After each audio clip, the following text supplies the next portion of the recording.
आपल्यासोबत भानगाव सोसायटीचे काही सभासद आपल्यासोबत आहेत. ते देखील रामदास नारायण तोरगे यांच्या उपोषणाला पाठिंबा देण्यासाठी या ठिकाणी बसलेले आहेत. तर या सभासदांना पण आपण विचारू की भानगाव सोसायटी अन्य अत्याचार काय केलेला आहे किंवा कोणत्या प्रकारचा या ठिकाणी गलथान कारभार झालाय, भ्रष्टाचार झालाय, तर आपण जाणून घेऊ सभासद लोकांसोबत. आपलं नाव काय? नमस्कार, माझं नाव रामदास अशोक तोरगे. मी गेले 20 वर्ष झालं भानगाव विकास सोसायटीला सभासद आहे. तर माझा सचिवांच्या बाबतीतला असा अनुभव आहे की जरी एखादा ज्येष्ठ सभासद कर्जमाफीसाठी आला किंवा काही माहिती विचारण्यासाठी आला, माझं मुद्दल किती आहे, व्याज किती आहे ह्याची विचारणा केली, तरी कधीही सचिवांनी त्यांना त्यांच्या वयाचा सुद्धा आदर केलेला नाही. अरे तुरं बोलले, तुला काय करायचं ती कर्जा. गावामध्ये फक्त संबंधित 1-2 लोक जर सोडली तर गेले 15-16 वर्षामध्ये सचिवांनी कुणालाही सन्मानाची वागणूक सभासद म्हणून दिलेली नाही. तसेच मार्च 2019 पर्यंत कर्जमाफी झाली. त्यानंतर कर्जमाफीचे पैसे यायला जर 6 महिने वेळ लागला, 4 महिने वेळ लागला, तर त्या संबंधित वरचे 4 महिन्याचे व्याज सभासदाकडून भाऊसाहेबांनी अगोदर भरून घेतले आणि 6 महिन्यांनी ती लोक विसराय गेल्याच्या नंतर त्या सभासदांना सचिवांनी सांगितलं की तुमची कर्जमाफीच झाली नाही. मग त्यांनी विचारलं, आमचं जे तुम्ही व्याज भरून घेतले त्याचं काय केलं? तर ते म्हणले ठीक आहे, ते तुमच्या खात्यावरती जमा केलं. तसंच आता साधारणतः 3 कर्जमाफी झाल्या. 2009ची कर्जमाफी झाली, त्याच्यामध्ये खूप मोठा भ्रष्टाचार आहे. फक्त सचिवांनी जे संस्थेचे प्रमुख आहेत किंवा ज्यांच्या नेतृत्वाखाली संस्था चालते त्यांच्यापाशी बसायचं, गावातील राजकीय सूड उघडायचे. जे लोक गरीब आहेत परंतु त्यांचे पैसे कर्जमाफी मुदतीत सगळ्या शासनाच्या नियम अटीत बसते, तरी सुद्धा राजकीय सुडापोटी त्या लोकांना यादीमधून वगळायचं. त्या लोकांचं रिपोर्टिंग संस्थेतूनच जातं वर बँकेला, ते करायचंच नाही. अशी सुद्धा आमच्या गावामध्ये 25-30 कुटुंब आहे. राजकीय सुडापोटी त्यांना शासनाची जी कर्जमाफी होती त्या कर्जमाफीपासून वंचित ठेवलं. तसेच जे काही लोकांची व्याज भरून घेतली त्या लोकांना व्याजाचे पैसे कर्जमाफी आली नाही म्हणून सांगितलं आणि व्याज पण रिटर्न दिलेलं नाही. तसं अनेक, आता भाऊंच्या बाबतीत सुद्धा त्यांनी 2014ला पैसे भरून घेतले आणि 5 वर्ष सस्पेन्सला ठेवले. 5 वर्षांनी म्हणले ते पैसे कोणाचे हेच आम्हाला कळत नाही. ह्या रामदास नारायण तोरगे यांच्या खात्यामध्ये सुद्धा भ्रष्टाचार झालेला आहे आणि असे अनेक उदाहरणं आहेत. काही सभासद आमचे मयत आहेत. मयत सभासदांची जे तुमचं शेअर्स रक्कम आहे ते शेअर्स रक्कम कायद्याने त्यांच्या वारसांना ॲफिडेव्हिट करून गेल्याच्या नंतर दिली पाहिजे. पण गेले 10 ते 15 वर्षामध्ये कुठल्याही वारसांना मयताचे शेअर्स रक्कम आहे ती भाऊसाहेबांनी सचिवांनी जाणून बुजून दिलेली नाही. लोकांची हेळसांड करणे, समोर वयस्कर माणूस असेल तरी त्याला आरतुरा बोलणे, गलिच्छ बोलणे.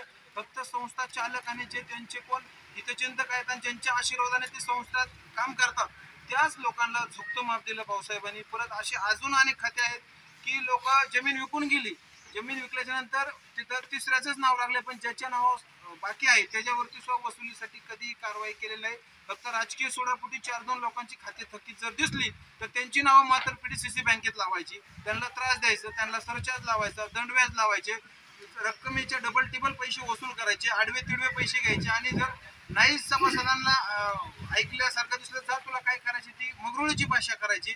असे प्रकार गेले 15-16 वर्षामध्ये गावच्या सचिवांनी केलेले आहे. गेले 15-16 वर्षाची सखोल चौकशी करण्यात यावी. अशी 1-2 प्रकरणं आमच्याकडे आहे की कामगारांच्याकडून खतं नेल्यात काही संबंधित लोकांनी आणि त्या खताचे पैसे म्हणले आम्ही खत नेलंच नाही आणि ते पैसे काही कामगारांनी स्वतः काळभरणात संस्थेचे कर्ज काढून भरलेले आहेत. याचे पण आमच्याकडे पुरावे आहेत. गेले 15-16 वर्षामध्ये सचिवांनी सोसायटीमध्ये पूर्ण भ्रष्टाचार केलेला आहे. फक्त त्यांच्या विरोधात कुणी आवाज उठवला नाही म्हणून त्यांचं चालतंय. तर माझी तुमच्या माध्यमातून एवढीच विनंती आहे, सहकार मंत्री, सहकार आयुक्त सर्वांना तुम्ही संबंधित ही विषयाला वाचा फोडावी आणि रामदास नारायण तोरगे यांना न्याय देण्यात यावा अशा प्रकारचे मी आपल्या माध्यमातून विनंती करतो. तर आपल्यासोबत दुसरे देखील सभासद आपल्यासोबत असलेले आहेत. या ठिकाणी उपोषणाला मोठ्या प्रमाणात या ठिकाणी भानगाव सोसायटीचे सभासद आहेत. या सभासद लोकांची गर्दी वाढतच चाललेली आहे. या ठिकाणी आपल्यासोबत दुसरे एक सभासद आहेत, त्यांचे देखील आपण मत जाणून घेणार आहेत. साहेब, या ठिकाणी आपण उपोषणाला का बसला आहात, की सभासद होऊन आपल्या मागण्या काय ते पण सांगा मला. मी विजय मोहन दोरगे, आपल्या संस्थेचा जवळजवळ 25 वर्ष झालं सभासद आहे. भानगाव विकास सोसायटीचं आम्हाला कळतंय तेव्हापासून फक्त जेवढे आपल्या पार्टीचे लोक आहे पुढं काय आहे त्यांचेच कामं या सोसायटीत केली जातात. 2009, 2014 आणि 2019 या तिन्ही कर्जमाफीचा विषय जर गांभीर्याने चेक केला तर ह्याच्यामध्ये किती डिफॉल्ट आणि किती म्हणजे त्याच्यात काय बेकायदेशीर केलंय याची सखोल चौकशी झाली पाहिजे. आज 15 ते 20 वर्ष एकच सचिव आमच्या संस्थेमध्ये राहिला आणि त्यांनी बऱ्याच जणांनी जे रामदास दोरगे यांनी सांगितलं, रामदास अशोक दोरगे यांनी, त्या पद्धतीने त्यांनी प्रत्येक गोष्टीमध्ये प्रत्येकाचे सरचार्ज, दंड, व्याज, आमकं तमकं सगळं असं कितीतरी प्रकारचं आज सभासदांना त्यांनी त्रास दिलाय. सर्वात महत्त्वाचा विषय हा की आमचा हा विकास सोसायटीचा सचिव हा कधीही महिन्यातून एकदा सुद्धा ह्या भांडगावच्या विकास सोसायटीमध्ये हजर नव्हता. जर सही लागली, कागद लागली तर यवतला आम्ही सर्व म्हणजे म्हातारी कोतारी माणसासहित सर्वांनी तिथं जायचं, त्याला तिथं विचारायचं, त्यांनी कधीच कोणतं उत्तर द्यायचं नाही. आणि आज आम्ही ह्या भ्रष्टाचाराविरोधात गेली 3 वर्ष प्रत्येक जनरल मिटिंगला ठराव करून घेतला की सोसायटीचा सचिव हा बदलण्यात यावा. हा आपल्याकडे कामगार आहे, हा तू आमचा मालक नाही की तू सभासदांना उलट बोलतोय, सभासदांच्या प्रत्येक गोष्टीला तू उत्तर वेगळी देतोय.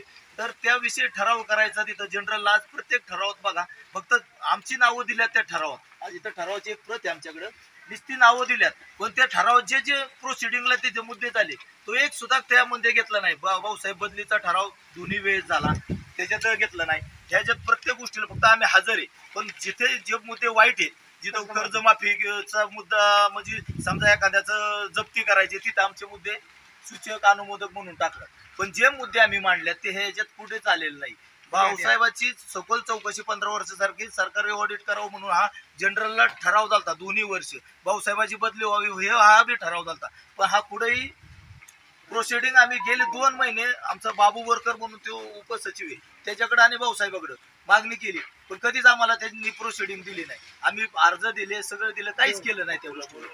त्याच्यामुळे ह्या रामदास नारायण दोरगे आमचे भाऊ आहेत, त्यांनी जे उपोषण इथं ठेवलंय त्याला आमचा सर्व सभासदांचा पाठिंबा आहे. त्याचप्रमाणे अशोक असंच बऱ्याच जणांना आहे ना नीलबाकीचे दाखले दिलेत. अशोक दिनकर शेंडगे व्याज बी भरले आणि आता त्यांना कर्ज त्यांच्यावर बाकी आहे असं दाखवतात. खरंच कितीतरी अन्याय केलाय तुम्ही. त्याचं कारण चौकशी आहे ना हे केलेच पाहिजे. 101च्या नोटीस आहे. कर्जमाफीच्या 3 वेळा झाल्या. आम्ही विचारलं की नाही अजून हाय टाइम आहे, प्रोसेस आहे. आम्हाला कर्जमाफीतच बसवलं नाही. मी स्वतः कर्जमाफीत नाही बसलो. बघा भांडगाव सोसायटीचं जे काय आपलं मंडळ आहे, चेअरमन आणि संचालक मंडळ, ही बॉडी किती लोकांची? मला वाटतं 13 सचिव आहेत. 13. एवढा आज भ्रष्टाचार होतो किंवा अन्याय होते सभासद लोकांवर, तर हे चेअरमन किंवा जे संचालक मंडळ आहे हे दखल का घेत नाही? आपल्याला काय वाटतंय? जनरलला हा विषय झाला, पण चेअरमनला आणि सचिव आहे ना कुणालाच बोलून देत नाही. सचिव डायरेक्ट सांगतो की पीडीसी बँकेचे संचालक आहे, त्यांचं नाव सांगतो, मी जवळच आहे, तुम्हाला काय करायचं ते करा, संपला विषय. काहीच बोलत नाही त्याच्यावर. आपण या संचालक मंडळाच्या विरोधामध्ये काय आपण अपील केली का नाही? नाही, आम्ही त्यांच्या विरोधात काहीच केलं नाही. भाऊनी जे केलं ना त्याच्यात आता कामाच्या वेळाने भाऊनी केलं त्याला आमचा पाठिंबा आहे. सभासद म्हणून आपल्या प्रमुख मागण्या काय? आमचं सभासद म्हणून अशी मागणी आहे की जनरलला केली तीच मागणी आम्ही तुम्हाला परत सांगतो की 15 वर्षाचं सरकारी ऑडिट हे करून घेतलं पाहिजे. तर त्या मी जे ठराव केला त्याच मला असं लिहिलं की तुम्ही थकबाकीदार आहे, तुमचं म्हणणं चालत नाही, म्हणून नंतर मला या ठरावात पत्र दिले त्यांनी. म्हणजे इतकं अति करतात की तुमची चौकशी बरं तुमच्या सोसायटीत पैसे नाही का? आज सस्पेन्समध्ये 8 ते 10 लाख रुपये ह्याची काही चौकशी नाही. ते कुणाचे पैसे हे बी मला कळत नाही. आज पगार खर्च असेल, चहापाणी खर्च असेल, ह्याचं इतकं जबरदस्त. आज झेरॉक्स मशीन सारखा विषय इथं असता की नाही 68,000 रुपयाची झेरॉक्स ही म्हणजे अति तिथं माती. त्या पद्धतीने आज इथं शेवट आम्हाला उपोषणाला बसायला लागले आणि ह्या पद्धतीने आम्हाला न्याय मिळावा एवढीच आमची सहकार खात्याकडं आणि सरकारकडे विनंती आहे. या ठिकाणी जर आपल्याला उपोषणाच्या माध्यमातून न्याय नाही मिळाला तर सभासद म्हणून आपण येणाऱ्या काळात काय भूमिका घेणार? आम्ही आमरण उपोषण करणार. जोपर्यंत आम्हाला न्याय मिळत नाही तोपर्यंत आम्ही इथंच आमरण. आमचं जे होईल ते सरकार मग त्याला आणि सहकार खातं जाऊ.